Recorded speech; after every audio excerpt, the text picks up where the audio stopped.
Hey guys, so today I have a video that is not a woodworking video, but it is something that a lot of people who are also interested in doing their own woodworking might also be interested, especially if you are into homesteading like I am. So you see here I have a cantaloupe.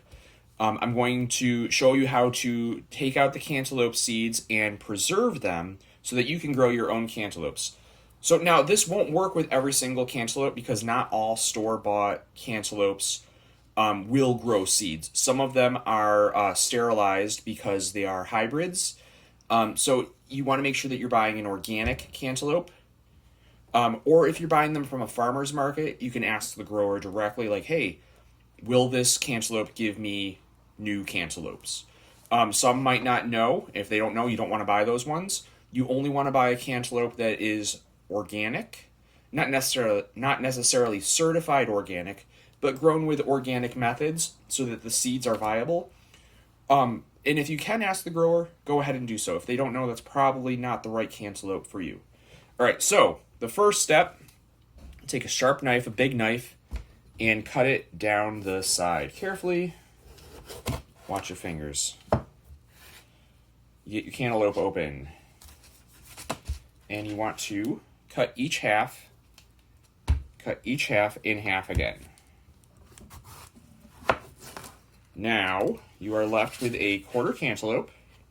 That's right where you want to be. You want to take your knife and trim out that center part. All right, and then plop it down onto a paper towel. Now,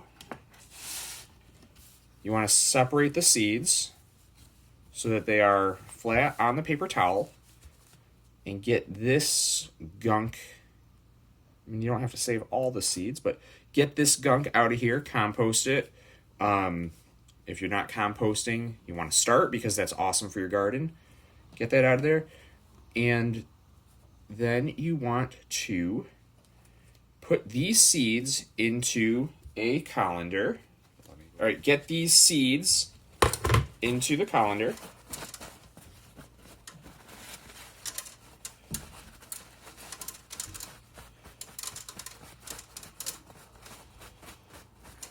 Get them all in there. So the paper towel, as you can see, has picked up a lot of the residue. But what we're going to do now is we're going to use the colander to rinse them off. So I have now rinsed those cantaloupe seeds out, and I'm going to let them sit in the colander until they're dry. And then once they're dry, I'm going to put them in a clean piece of paper toweling and store them away in a dry, dark place. We want it to be a little bit cooler. And then when we're ready to grow them, we will take that out. We'll take that paper towel, probably in an envelope as well, and we'll put it in the refrigerator for about 30 days. And then once we take them out of the refrigerator, that is when we will grow them. Now, the refrigerator simulates winter weather. So in nature, right? In nature, we want to reproduce that or use it to as best as we can. In nature, these seeds are going to grow in the plant, right? The plant is going to ripen on the vine. It's going to be eaten by birds. It's going to be eaten by animals.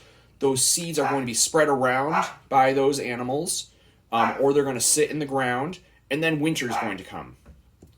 And then when winter comes, those seeds are going to grow again. So what we want to think is, what is nature doing with these seeds that's making them grow? And how can we reproduce that as best as possible? So I've had these seeds drying for about 6 hours in the colander, and I just dumped them into the paper towel.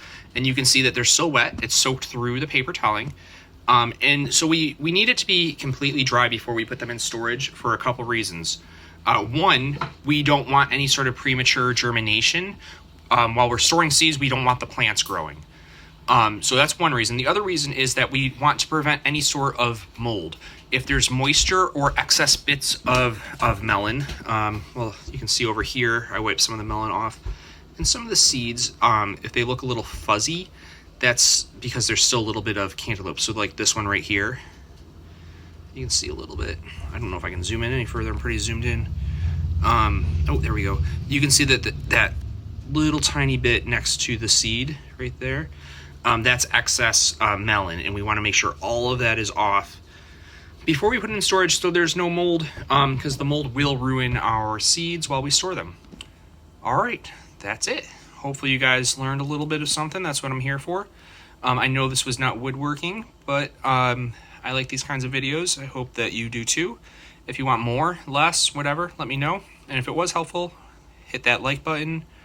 If it wasn't, you can hit the dislike button.